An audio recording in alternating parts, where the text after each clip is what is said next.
अस्सलामुअलैकुम मेरे अजीज़ तलबा और तालिबात, मैं हूं मोहम्मद आतिफ याकूब और उम्मीद करता हूं कि आप सब बखैर आफियत हैं। आप मुझसे पढ़ रहे हैं जमात दहम की फ़िज़िक्स और जमात दहम की फ़िज़िक्स में हम अपनी किताब का यूनिट नंबर 13 इलेक्ट्रोस्टैटिक्स पढ़ रहे हैं। यूनिट नंबर 13 के जितने भी मौज़ूआत थे उनको ख़त्म करने के बाद हमने अपने सफ़र का आगाज़ किया था। कसीरुल इंतखाबी सवालात के पहले 3 सवालात अपने पिछले वीडियो लेक्चर में हम हल कर चुके हैं। आज के इस लेक्चर में मज़ीद 4 सवालात यानी कि सवाल नंबर 4 से लेकर 7 तक हल करना सीखेंगे। फिर से वही बात कहूँगा कि चूँकि पूरे लेक्चर में सिर्फ़ और सिर्फ 4 सवालात हल कर जा रहे हैं, इसका मतलब ये है कि इसके अंदर भी बहुत सी चीज़ें छुपी हुई हैं जो आपने सोच से, अपने सीखे हुए तसव्वुरात से निकाल के बाहर रखनी है और देखने हैं कि एक सवाल के किस कदर मुमकिन जवाबात हो सकते हैं। तो चलें बग़ैर किसी ताख़ीर के चलते हैं अपने लाइट बोर्ड की जानिब और सीखेंगे कि सवाल नंबर 4 से 7 तक को किस तरह से हल करना है। आइए चलते हैं अपने लाइट बोर्ड की जानिब। जी तो मेरे अजीज़ तलबा और तालिबात, बढ़ते हैं आज के लेक्चर के पहले सवाल की जानिब। और वैसे ये इस चैप्टर के कसीरुल इंतखाबी सवालात में से चौथा सवाल है। सवाल में हमसे पूछा ये जा रहा है कि जब आप एक प्लास्टिक की सुलाख को अपने बालों में मुतअद्दिद बार रगड़ने के बाद कागज़ के छोटे छोटे टुकड़ों के पास लेकर जाते हैं तो कागज़ के टुकड़े इसकी तरफ कशिश हो जाते हैं। इससे आप क्या नतीजा अखज़ करते हैं? ये वाला जो सवाल है ये एक तजर्बे के साथ इसका ताल्लुक़ है जो कि आपने मुतअद्दिद बार अपने स्कूल लाइफ में किया हुआ है। कि आप फ़र्ज़ करें एक स्केल लेते हैं, फुटा लेते हैं जिससे आप लाइनें लगाते हैं और उस फुटे को जब आप बालों के साथ रगड़ते हैं तो बालों पे मौजूद जो लूजली बाउंडेड नेगेटिव इलेक्ट्रॉन्स हैं जो कि बालों के साथ बहुत ही कम फोर्स के साथ जुड़े हुए हैं, वो इस स्केल की या इस रूलर की सतह पे आ जाते हैं। अब अगर इस नेगेटिव तौर पर चार्ज हुए इस स्केल या रूलर को किसी भी छोटे छोटे टुकड़ों के पास ले जाया जाए कागज़ के, फ़र्ज़ करें कि यहाँ पे कागज़ के छोटे छोटे टुकड़े पड़े हुए हैं। अब जैसे ही इन टुकड़ों के पास इस पैमाने को, इस रूलर को लेके आया जाएगा तो क्या होगा, ये नेगेटिव चार्ज इस न्यूट्रल जिस्म को अपनी जानिब कशिश कर लेगा। अब किस तरह से कशिश करेगा? फ़र्ज़ करें कि मेरे पास ये यहाँ पे एक नेगेटिव चार्ज बॉडी है, इस पे बहुत ज़्यादा नेगेटिव चार्ज है और इसी के पास एक ऐसी बॉडी पड़ी हुई है, एक ऐसा जिस्म पड़ा हुआ है कि जो न्यूट्रल है। न्यूट्रल का मतलब ये हुआ कि जितने उसके ऊपर पॉजिटिव चार्जेस हैं उतने ही उसके पास नेगेटिव चार्जेस हैं। अब हमने ये पढ़ा हुआ है कि जो मुखालिफ किस्म के चार्जेस हैं वो एक दूसरे को कशिश करते हैं और एक जैसे चार्जेस एक दूसरे को दफ़ा करते हैं। अब यहाँ पे चूँकि नेगेटिव चार्ज मौजूद है, नेगेटिव का मुखालिफ क्या होगा? पॉजिटिव।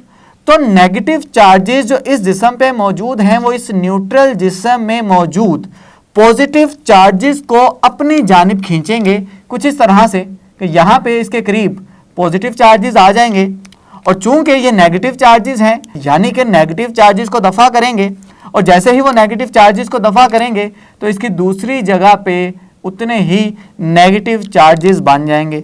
यानी कि यहाँ पे एक ऐसा रीजन बन गया, ऐसा इलाका बन गया कि जहाँ पे दो मुखालिफ किस्म के चार्जेस एक दूसरे की मुखालिफ सिमत में है और इनके दरमियान कोई ना कोई फासला भी होता है। इस तरतीब को हम नाम देते हैं कि ये डाइपोल बन गया है। अब चूंकि यहाँ पे नेगेटिव चार्ज है, यहाँ पे पॉजिटिव चार्ज है, तो जैसे ही ये नेगेटिव पॉजिटिव के सामने आएगा तो इस तरह से दोनों एक दूसरे को कशिश कर लेंगे। तो इससे हमने ये नतीजा अखज़ किया कि जब भी किसी भी चार्ज्ड बॉडी को किसी न्यूट्रल बॉडी के पास लेके जाएंगे तो उसको करीब ले जाने से दोनों अजसाम एक दूसरे को कशिश कर लेंगे, दोनों एक दूसरे की जानिब खींचे चले आएंगे। यही हो रहा है कुछ इस तरह के मामले में।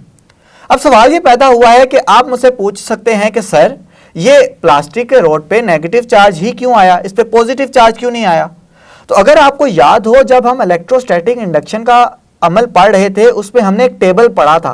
उस टेबल में हमने देखा था कि जो ऊपर वाली चीज़ें हैं अगर उसको नीचे वाली चीज़ों से रगड़ा जाएगा तो नीचे वाली चीज़ पे नेगेटिव चार्ज आएगा, ऊपर वाली चीज़ पे पॉजिटिव चार्ज आएगा।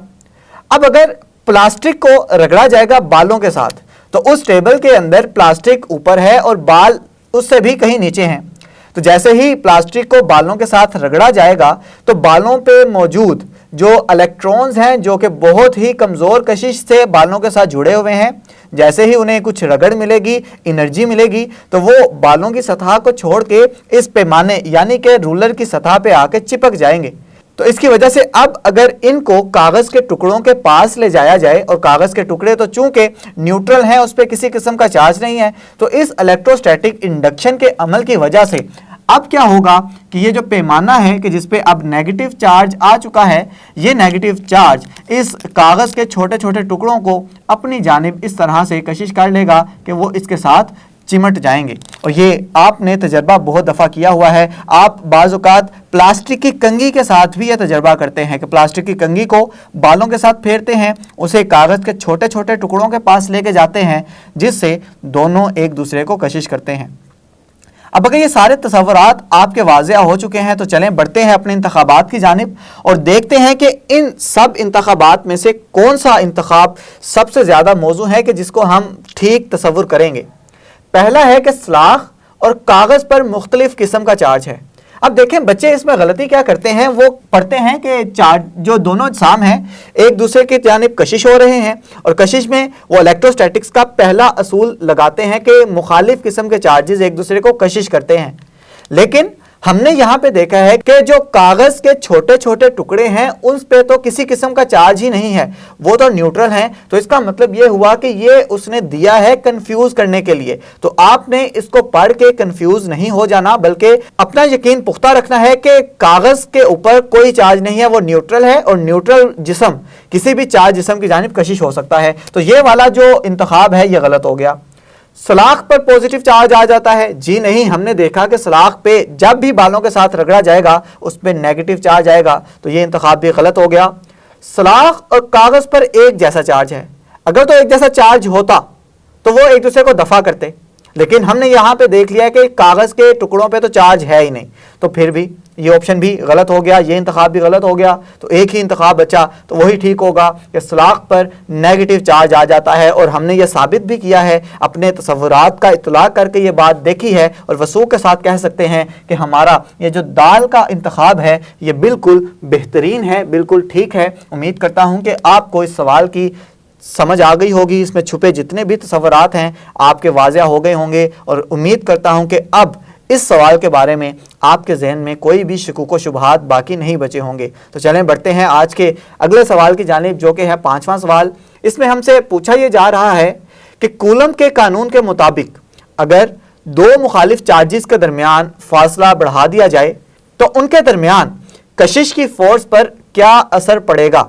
अब इस सवाल को हल करने के लिए आपको याद होना चाहिए कूलम फोर्स का फार्मूला, और कूलम फोर्स का फार्मूला ये होता है कि फोर्स चाहे ये कशिश की हो या दफ़ा की हो, ये डायरेक्टली प्रोपोर्शनल होती है चार्जेस के हासिले ज़रब के और फासले के मुरब्बे के इन्वर्सली प्रोपोर्शनल होती है। अगर मैं इन दोनों को अलग अलग करके लिखूं तो मैं लिखूंगा कि फोर्स जो है ये डायरेक्टली प्रोपोर्शनल है चार्जेस के हासिले ज़रब के, और फोर्स जो है ये इन्वर्सली प्रोपोर्शनल है इन दोनों के माबैन फासले के मुरब्बे के।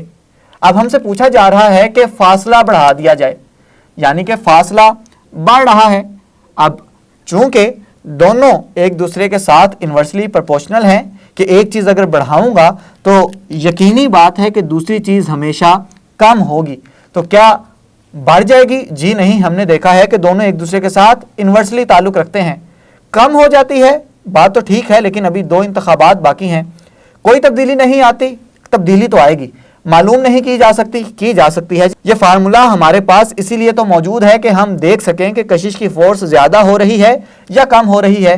तो ये पहले ऑप्शन भी गलत हो गया, तीसरा भी गलत हो गया, चौथा भी गलत हो गया। तो सिर्फ एक ही इंतखाब बचता है कि हमारे पास कशिश की फोर्स कम हो जाती है। तो उम्मीद करता हूं कि ये सवाल भी आपको अच्छे से समझ में आ गया होगा। अगर ये दोनों सवालात समझ में आ गए हैं तो चलें बढ़ते हैं आज के अगले सवालात की जानिब। जी तो मेरे अजीज़ तलबा और तालिबात, हम बढ़ चुके हैं आज के लेक्चर के अगले सवालात की जानिब। पहला सवाल है सवाल नंबर 6, ये भी कूलम के कानून के मुतल्लिक ही है। पूछा यह जा रहा है कि कूलम का कानून किन चार्जेस के लिए मौजू है। बजाय इसके कि पहले मैं ये इंतखाबात पढ़ूं, हम चूंकि पढ़ रहे हैं इस चैप्टर को जिसका नाम है इलेक्ट्रोस्टैटिक्स, और इलेक्ट्रोस्टैटिक्स में हमने देखा था कि इलेक्ट्रोस्टैटिक्स का मतलब है ऐसे चार्जेस का मुतालिया जो कि साकिन हालत में हो, रेस्ट की हालत में हो। और हमने जब कूलम का कानून पढ़ा था तो वहां पे भी हमने दो ऐसे पॉइंट्स देखे थे जहां पे कूलम का कानून महदूद हो जाता है। एक तो हमने कहा था कि ये पॉइंट चार्जेस होने चाहिए, और दूसरा हमने कहा था कि चार्जेस स्टैटिक होने चाहिए, यानी कि साकिन होने चाहिए। अब इसी को हम लेके आगे बढ़ेंगे और इंतखाबात पढ़ेंगे। पहले इंतखाब में हमसे कहा यह जा रहा है कि क्या हरकत करते हुए पॉइंट चार्जेस, दूसरे में कहा जा रहा है हरकत करते हुए बड़े साइज के चार्जेस। जीम है जी साकिन पॉइंट चार्जेस, और दाल है साकिन और बड़े साइज के चार्जेस। अब साकिन का मतलब है ऐसे चार्जेस जो अपनी जगह तब्दील नहीं कर रहे, जिस जगह पे हैं उसी जगह पे मौजूद हैं। तो हमने अभी अभी ये देखा कि कूलम के कानून की दो हदें हैं कि कूलम का कानून सिर्फ और सिर्फ साकिन चार्जेस के लिए एप्लीकेबल है, साकिन चार्जेस के लिए मौजू है, और नंबर दो वो पॉइंट चार्जेस के लिए मौजू है। तो इसका मतलब यह हुआ कि कभी भी कूलम का कानून हरकत करते हुए चार्जेस पर मौजू नहीं है। हम कूलम का कानून पढ़ते हुए हरकत करते हुए चार्जेस को नहीं पढ़ सकते। हरकत करते हुए दोबारा आ गया तो ये बगैर सोचे समझे इसको ख़त्म कर देंगे। साकिन पॉइंट चार्जेस ठीक लग रहा है, लेकिन क्यों ना पहले आखिरी इंतखाब भी पढ़ लिया जाए, साकिन और बड़े साइज के चार्जेस। तो साकिन वाला इंतखाब तो ठीक है, लेकिन जो दूसरी शर्त आ गई बड़े साइज के, ये इस इंतखाब को गलत कर देगी। तो हमारे पास एक ही चीज़ बची कि साकिन पॉइंट चार्जेस, और इसी को हम ठीक मान लेंगे और हम कहेंगे कि जो जीम जुज़ है वो बिल्कुल ठीक है। अब अगर पॉइंट चार्जेस को बार बार मैं कह रहा हूं तो क्यों ना अपना पॉइंट चार्जेस के बारे में तसव्वुर है उसका इयादा कर लिया जाए।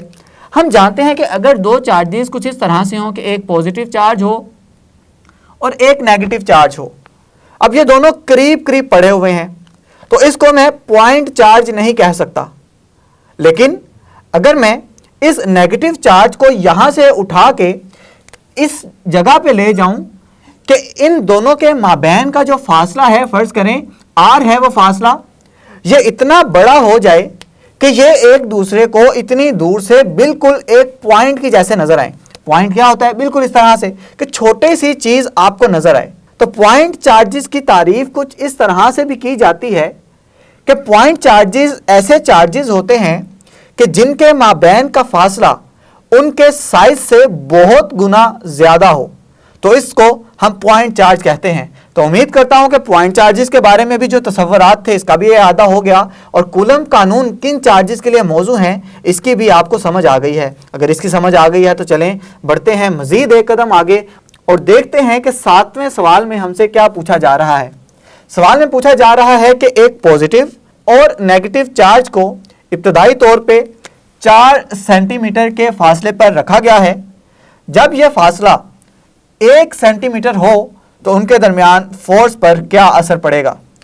अभी हमने जो 5वां सवाल देखा था उसमें हमने ये देखा था कि जो फोर्स है ये दोनों चार्जेस के माबैन फासले के मुरब्बे के इन्वर्सली प्रोपोर्शनल होती है।